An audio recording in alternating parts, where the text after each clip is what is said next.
Hey, everybody. Once again, you are tuned in to TWID Radio. If you haven't been told or just didn't know, TWID stands for that's what I do. And as long as you're breathing, I guarantee you're doing something. We're bringing you the real, raw, the relevant tackling news, dating, marriage, sports, and more. This is where the black community connects, grows, and thrives. That's what we do in our tribe, circles, and communities. So hit that subscribe button and join the TWID revolution today. NBA, it's a lot of things that you want to say, that you could say, but you know if you say it, there's gonna be repercussions. You could get in a lot of trouble. For example, a couple years ago when I played for the Houston Rockets, I tweeted "Free Palestine," and I dang near got kicked out the league for it. Family, once again, of course, you're rocking with TWID. TWID stands for That's What I Do. Isn't it ironic that a lot of these black brothers are saying the same thing about a certain group of people, the powers that be, when it comes to the Kyrie Irvings, and our black brothers who are more prone to getting backlash, Kanye West.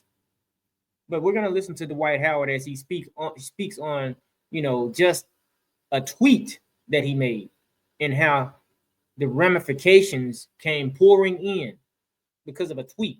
Sounds something similar to all of the backlash that Kyrie Irving got because he posted a link. Let's check it out. And I'm like trying to figure out why, you know what I'm saying? I didn't, obviously, before that, the conversation happened with some Palestinians and they were telling me, I actually went to the movies one day. I was in the movies in Houston. A whole bunch of Palestinians was like, hey man, we're big fans of you. Can we watch movies with y'all? So I'm like, cool, man. You know, when I was in Houston and Orlando and a lot of cities I played in, I would take fans. Let's not get it twisted, okay? Let's keep it real. The Palestinians are just like everybody else when it comes to the black man and woman and kids. Remember, what's happening with Gaza and those Palestinians, which are Arabs, are the ones who kicked off slavery and how they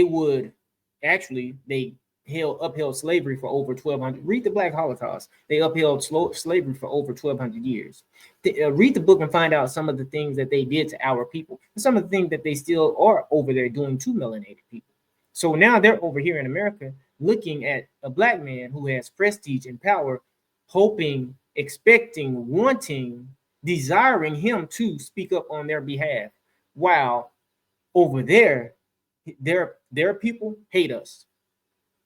Yeah, see, they want us to get involved with what's happening in Gaza, in the very place, in the very areas in which they kept and upheld us as slaves.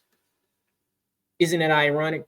Everybody wants us to help them, but when it's time for us to be helped, nobody's nowhere around. I mean, it ain't like I've ever heard any Palestinian Arab talk about reparations for black people. Then they're not going to say that. They'll dismiss it. But they want our help when it comes to their trauma, when it comes to their situation, when it comes to their issues. No. Handle your own situation, Palestine, because we've had to handle out. We're still handling our own situation without you. Movies, I would take them to main event, do big events at David Buster's and stuff like that. So we go to the movies. After the movies, I'm taking pictures with all the fans and stuff like that. And they asked me to just bring some awareness to their what's going on in their country. So me having a big heart, I'm like, the Christian thing to do. Yes, I'm like, you know what? I want people to know the struggles y'all having. I don't think it's wrong. Think about what the brother said, the one doing the interview, the Christian thing to do. That's why we know it's not anything to the Christian thing to do, because when it comes down to the Christian thing to do, by and large, only black people are told to turn the other cheek. America goes to war. The Jews goes to war. Arabs, every other nationality, every other race of people, they go to war. They don't turn over the cheek. But we're the only ones who are sold a bill of goods that say, hey, you got to do the Christian thing, which is help people who hate you. That time is up. And I'm glad he got his Negro wake up card. Hopefully. Let's play the tape. So I tweet free Palestine. Less than 10 minutes after I tweet that, I get a call from the commissioner of the NBA. Stop it. Agents, people like working with my foundation at the time, Texas, you got to erase this tweet. You got to take this down.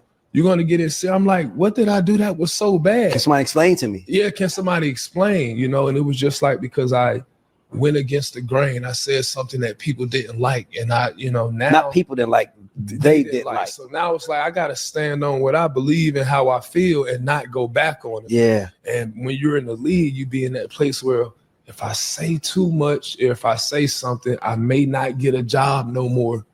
That's that 70% of people that's out the league that got you. I gotta hold my tongue, and that's so hard to do when you are faced with so many situations. You have things going on that make your people. It's not your people. We are always willing, like Candace Owens. That's what happened with her. She crashed out for Gaza. You know, she crashed. She'll say black people don't deserve reparations because of something that happened. We know she's a Caribbean, so she wouldn't qualify, but still, you're melanated. You're still over here because of the hard work and the sacrifice of Black Americans. And you're over here, you know, undermining our people's progress. And not just our people's progress, but our progress, because we're still putting in work. But Dwight Howard and Candace Owens met the same fate where you're going to crash out for Arabs and what's happening over there. But what happens over here? What? I don't see Dwight Howard saying anything about Robert Brooks, Sonia Massey. I don't see him saying anything about her. I haven't heard him say anything about it. But he feels compelled. See, that's where the Stockholm syndrome kicks in. He feels compelled for whatever reason to get involved with what's happening with a whole other group of people that aren't even his. And that's what we do, you know what I'm saying? Think about it. That's why I don't blame so much the system anymore. I blame our people because now there's no excuse. You see what has happened. You see what's going on. You see everybody's taking care of their own but you. And everybody's saying that's your fault. You need to take care of your own. But when we take care of our own because of that Christian mindset, we feel as though we are the world. We're supposed to, it's something not right. It's not Jesus-like to just take. You didn't read the scripture. The scripture says, but I've only been sent to the lost sheep of the house of Israel. That's what the Messiah said. So when he came, he wasn't focused on everybody. He was focused on his people. But in Christianity, they're not going to teach you that part. They're not going to teach you that part because it's been chopped up, shredded up, and manipulated to where now Black people have a tendency to believe that we should care more about our oppressors than we do our own people who are being oppressed. Let's finish it. It's just a few more minutes. Outside the court, you might have situations with your teammates or the team going on and you can't really speak on. And then I just got to a place where I couldn't trust nothing or nobody. So it's like, I'm not going to say nothing, do nothing. And then that was a problem too, because now other people are speaking for me.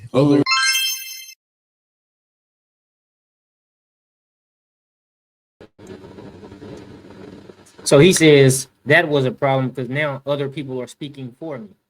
Well, see, we got to be Black men. We have got to return to our manhood. Be a man. There's a 9-letter word I know a lot of y'all, you know, have a hard time accepting. But in this life, there's got to be sacrifice on all of our parts as men.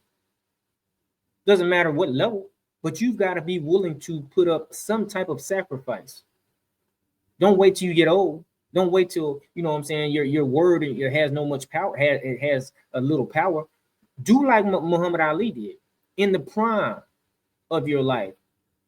You have an obligation and a duty to speak up on behalf of what's happening with your people, because there's nothing happening to anybody like it's happening to the black man, woman, and child.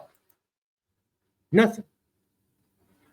They may try to assimilate and compare and contrast, but we still got things coming out, events that have taken place concerning our people that we didn't even know anything about, because remember, they're not teaching it in schools. Now they're saying, well, we don't want to offend anybody, so we're not going to talk about slavery. We'll just kind of, let's try to reclassify the verbiage as indentured servitude. These people will lie till forever comes. They'll die out, pass it down, and the lie just keeps on becoming a lie. And that's what got us here. Lies after lies after lies. Family, you've been rocking with TWID. Don't forget to like, share, and subscribe. Till next time. Peace.